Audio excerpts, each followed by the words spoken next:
Hello and good morning. Welcome to Matcha Mornings with Diane. I am your host, Diane. I am a dancer, performing artist based in New York City, and welcome to my podcast where I talk about all things mindfulness, life in New York as a performing artist, creativity, art, and everything in between. Thank you so much for taking the time to listen to my podcast. I've been feeling called to share. I know that I already recorded my season 1 finale episode, or essentially and supposedly the last episode of 2025, but I have been feeling called to share just some reflections that have been coming in for me as we are about to approach the end of 2025 and getting ready for 2026. I think this truly is such a reflective part of the year, and I just can't help it. I feel like I just want to share some more reflections that I've been having as the year ends. I know that sometimes it's easy to discount some of our achievements throughout the year. I know that for myself, it almost feels like 2025 was just really a year of things crumbling and me basically rebuilding the foundations in my life, just like my philosophies, and just how I truly approach life has become so different since the start of the year. And it almost feels like I've been in this incubator for so long that it feels like everything that I did this year feels so internal. And there's nothing wrong with that, because this is what they say about doing the internal work. When your internal world is so strong, your external world will have no choice but to reflect that to you eventually. And it could take a bit of time for it to show up in your reality. But that's the thing about birthing great things. It does take some time to master. It takes time to make sure that you actually have the foundation before just charging forward. And I guess it's also saying making sure that you are really fueled well, that you have really put on the gasoline already before you step on the gas pedal. And I think to me, that's what 2025 has been like. It feels like just like me refining everything, refining the engines, and making sure that everything is efficient and working. And I've definitely started putting on the gasoline already. I started putting in the gasoline, and I have definitely started pushing on the gas pedals. I mean, I think for me, I know that my problem normally isn't even putting my foot on the gas pedal. It is actually removing my foot from the gas pedal and hitting the brakes every now and then when needed. And I know that 2025 has really taught me that, because of course, like every now and then we will have to refuel. And for someone who has learned to become a chronic doer, putting a pause and hitting the brake pedal is normally the hardest part for me. And yeah, I know that for me, that has really been the biggest lesson of 2025. And maybe it doesn't seem like such a big achievement for many of us, or what society tells us, because most of us were probably conditioned in a way to see that achievement always has to be tangible. It has to be seen, like you do have to see the proof. But I feel like some of the biggest achievements truly are just internal. And I have found a new appreciation for the internal improvements that I've made. And yeah, I think it's also just like reminding myself that whatever you feel internally is truly the most important thing. However, it shows up in your reality, in your external world, is truly just a bonus. And, it's also such a wonderful thing and a fun thing to be surprised to see how that can materialize in your world. But ultimately, it really starts within. And yeah, I know that for me, it just feels like it's still worth celebrating. And for those of you who probably did a lot of internal work this year, I think collectively a lot of us did, because 2025, as they said, was the year of the snake and the year of shedding. Of course, there are also just like some of us who have truly achieved so much and elevated so much in 2025, and kudos to you if a lot of those materialized. It's also like a wonderful reminder that we're all on different timelines. And for me, that was also one of the biggest lessons of the year, is to actually really love and embrace and focus on my timeline and not anyone else's, because comparison truly is the thief of joy. And when I really set that intention of focusing on my life, on making sure that I truly am the main character of my life, I just really started to feel a lot more confident, a lot more grounded, and a lot more appreciative and content with my life, a lot more appreciative of the present moment, and not being so stuck on what I am trying to achieve, all of the desires and goals that I have yet to achieve. Like, it's always going to be an innate part of our being as humans. Like, we are meant to desire more. Like, I think that's the paradox of life, really, is that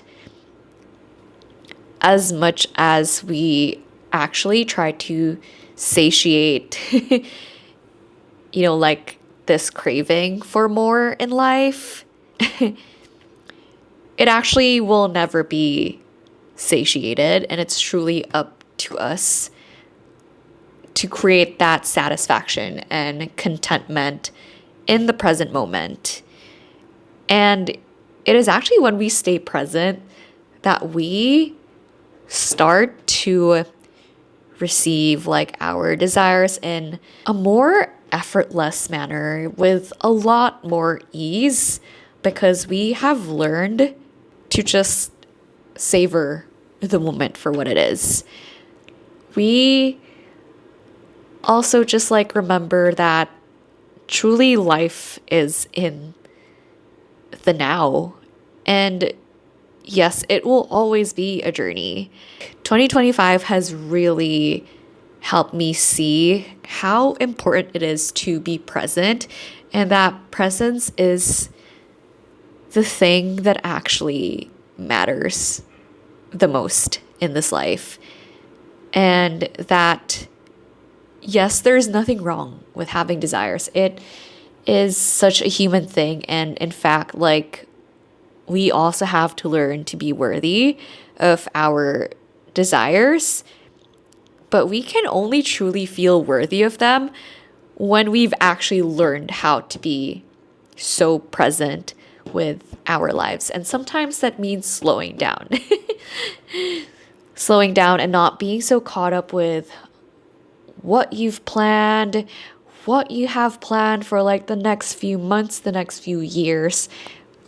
It is important to still have those plans, but we also need to learn how to hold them with a softer grip and just really being open to how things will unfold. It is our job to know what we want, but a big part of the journey is actually also releasing a bit of control on the how and the when. And I think that is the biggest lesson that I've learned in 2025.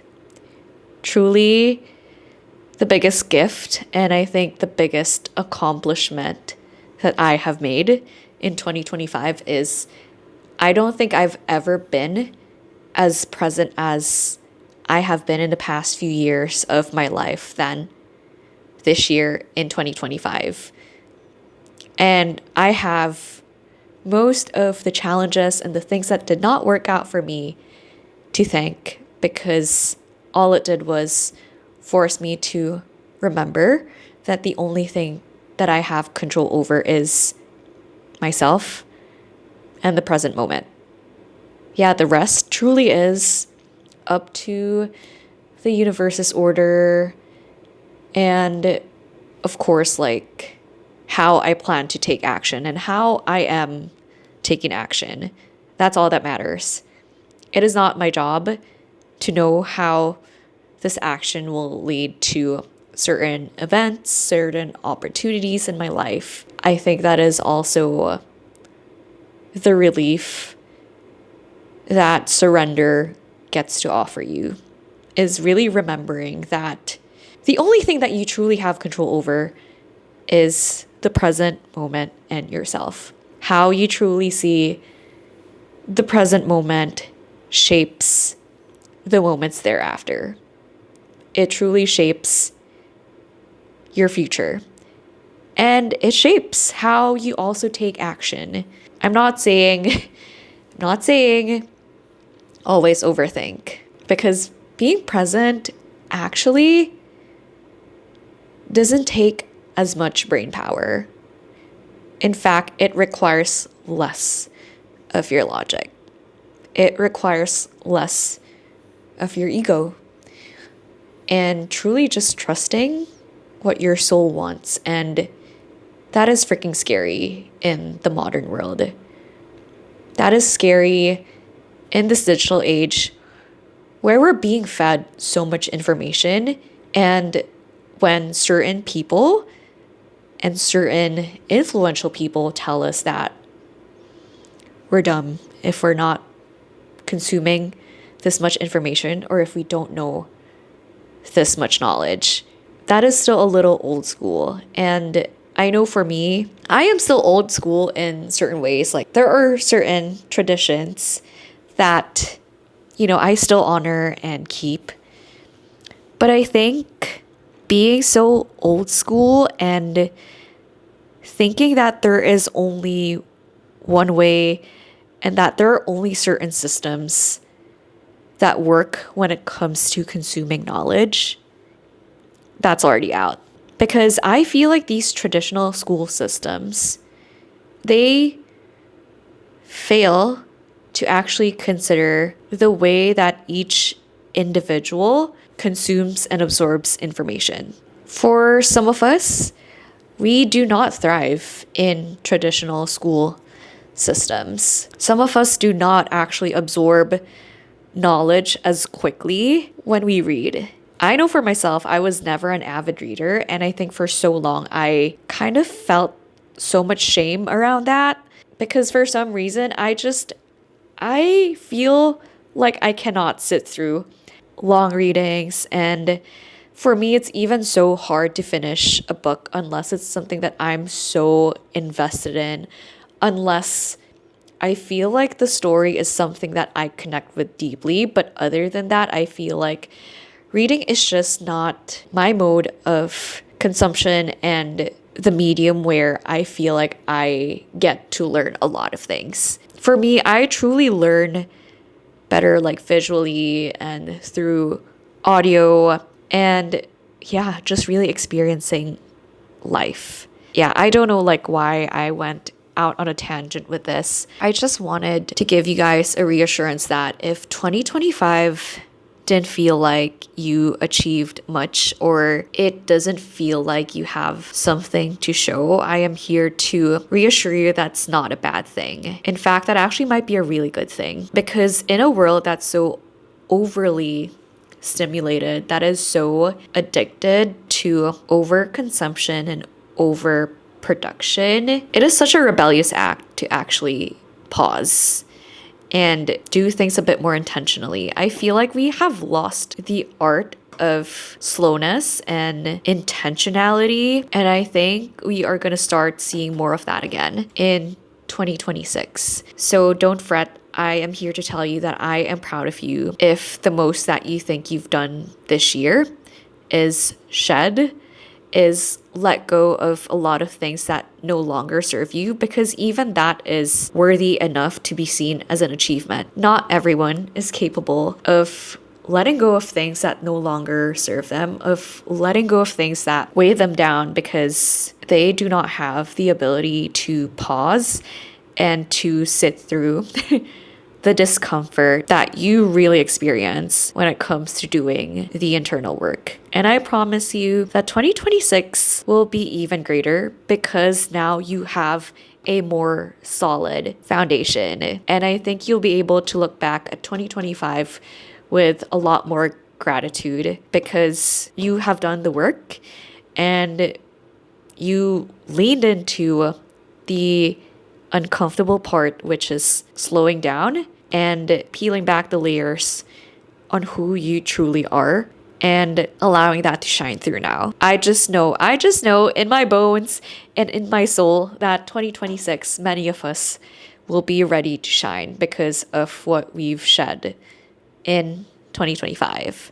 So yeah, I am here to tell you guys that if you feel like all you've done in 2025 is basically survive and let go, I'm here to tell you that is something to still be proud of.